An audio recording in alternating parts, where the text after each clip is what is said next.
Yo, balik lagi sama gue Richard Martin, dan ya pada kesempatan kali ini gue akan mengupdate untuk seputaran Bitcoin, teman-teman. Jadi semalam itu ada beberapa rilis data yang lumayan bisa mempengaruhi lah pada pergerakan market, khususnya cryptocurrency dan juga dollar index atau DXY. Kemarin udah saya update juga mengenai update si Bitcoin, dan sekarang ini sudah memasuki di hari Sabtu, which is itu udah weekend. Biasanya weekend itu tidak terlalu volatile.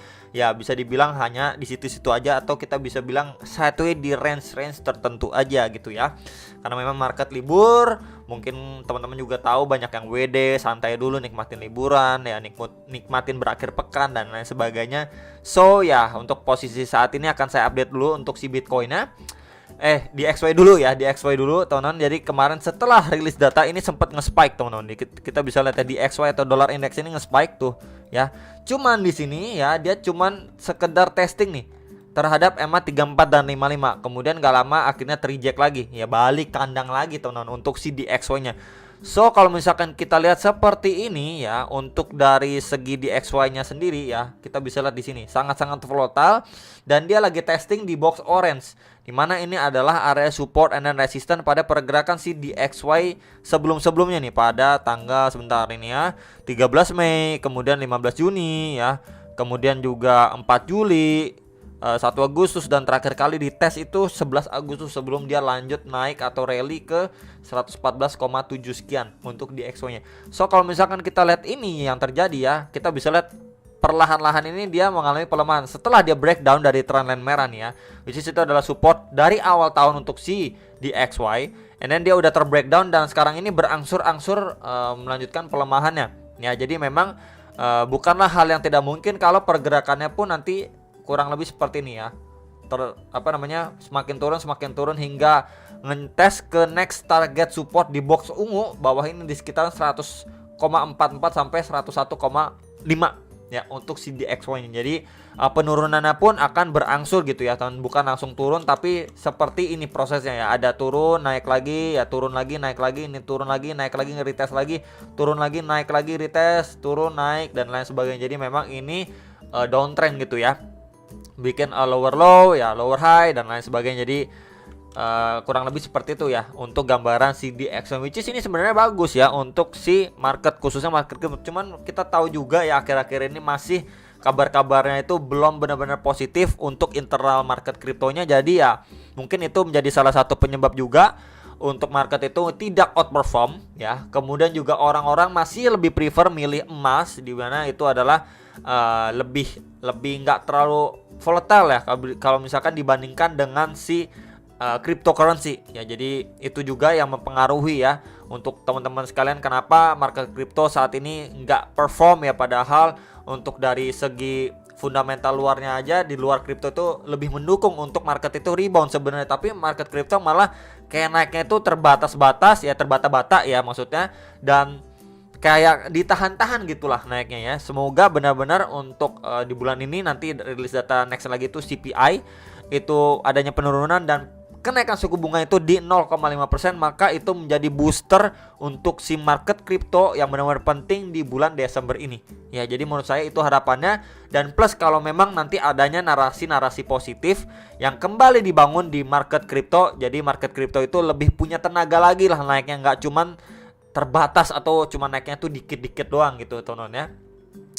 So ini untuk si Bitcoin secara daily time frame. Jadi yang masih diperhatikan adalah untuk skenario yang ini ya. Kita bisa lihat dia setelah mantul signifikan yang impulsif, 2 bull candle yang besar, kemudian di sini mulai dia tertahan di kisaran $17.200, dia mulai ketahan dan mulai sideways. Kita bisa lihat di sini adanya satu red candle ya, kemudian di sini ada bull candle, and then sekarang ini red candle lagi di weekend. Jadi mungkin aja nantinya dia membuat range sideways aja di kisaran sini, atau mungkin dia sideways seperti ini teman-teman, membuat seperti sebuah range ya, bisa aja di sini bull flag pattern dan lain sebagainya gitu ya. Ya pokoknya intinya bullish pattern lah ya. Mungkin seperti ini nanti kurang lebih jadinya ya. Kita bisa lihat ya penurunan ini secara korektif, retest lagi di area box putih yang kemarin juga sudah saya sampaikan di kisaran 16.700-an sampai 16.800 dolar sekian ya untuk si Bitcoin. Mungkin di sini ketika memang adanya reaksi kembali, dia mampu breakout retest untuk lanjut penguatan kembali ya.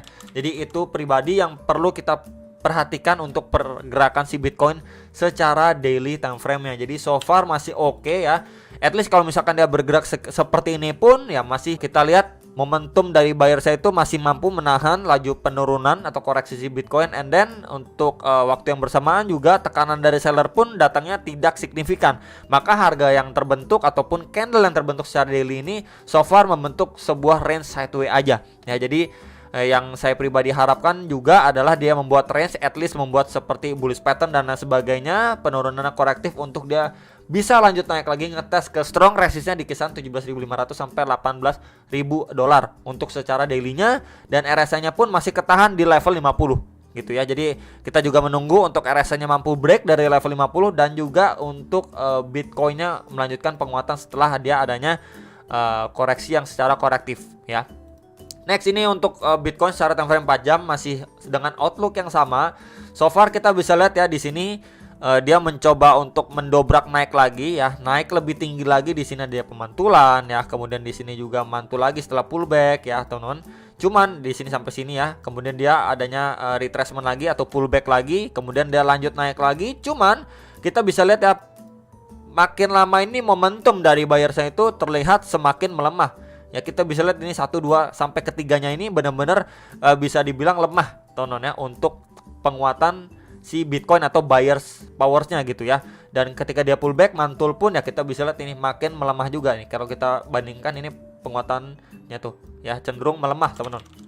So kalau misalkan untuk posisi saat ini bisa aja si Bitcoin at least ngetes nih kembali ya ke MA34 dan 55 sekaligus box ungu ini, dimana itu merupakan golden ratio di sekitaran 16.600 sampai 16.780 dolar, yang dimana itu sebelumnya menjadi area resisten ya pada pergerakan si Bitcoin sebelumnya, and then di flip biasanya kan nih kita bisa lihat menjadi support gitu ya. Jadi hopefully kalaupun dia ke sana ya prosesnya itu korektif gitu ya, mungkin dari sini drop mantul dikit lagi, drop lagi mantul lagi ya, mungkin sampai di sini membuat sebuah range ya dan lain sebagainya, dia mampu breakout, retest dan melanjutkan penguatan. Jadi itu yang perlu diperhatikan untuk proses koreksinya, at least kurang lebih seperti itu.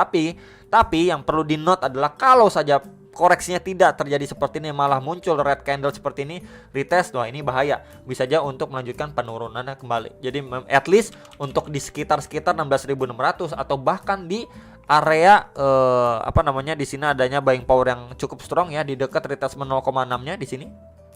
Akan saya tandain dengan box warna merah aja.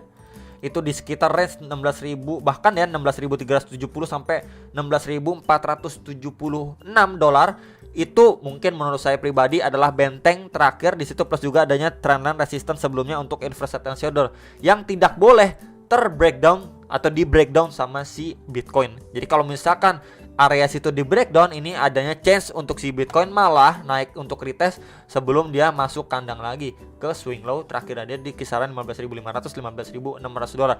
Jadi bisa di note dan diperhatikan untuk dua area support penting dan krusial di box warna ungu dan warna merah ini ya. Ini tambahan sedikit untuk si Bitcoin secara hourly ini khususnya time frame 1 jam ya teman-teman.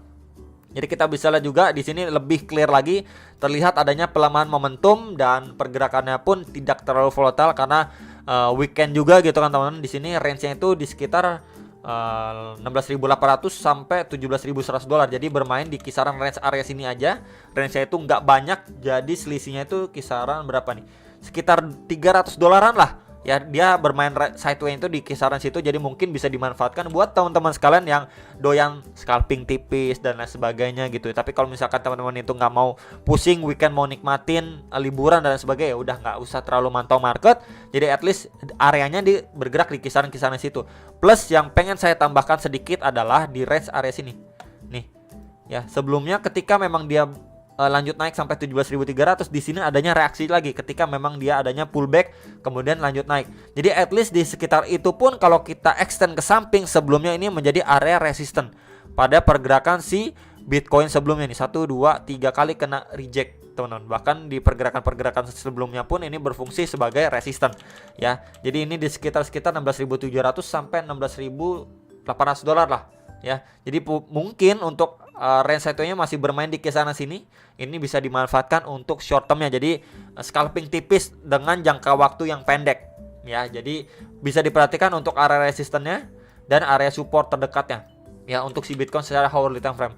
Jadi yang perlu dipantau itu teman-teman, yang saya pribadi harapkan adalah at least dia cuman bermain sideways di kesana sini aja, membuat range atau create base dulu gitu ya, sebelum nanti melanjutkan penguatannya. Biasanya ya hari Senin dan Selasa itu menjadi area ataupun hari penentu di mana aktivitas market itu lebih punya aktivitas lebih dibandingkan weekend di hari Sabtu dan Minggu itu ya. Cuman masalahnya atau problemnya adalah biasanya Senin dan Selasa merah. Jadi itu yang menarik, kita tunggu adalah di hari Senin dan Selasa. Cuman memang perlu dipantau juga untuk Sabtu dan Minggu ini, apakah adanya pergerakan yang signifikan atau malah seperti Sabtu dan Minggu biasanya dia cuman bermain di range sideways aja ya. Sideways ini bisa aja malah lebih tipis lagi, range-nya cuma segini. Ya bisa aja teman-teman. Ya tidak volatile, dia masih bergerak, cuman lebih sideways-nya itu range-nya itu lebih kecil, bisa aja cuman bermain di 16.900 sampai 17.000 dolar, who knows gitu teman-teman ya. Jadi itu yang perlu di note dan diperhatikan. Itu aja dari saya update ini, semoga bisa bermanfaat dan sampai jumpa untuk next video. Salam profit. Bye bye.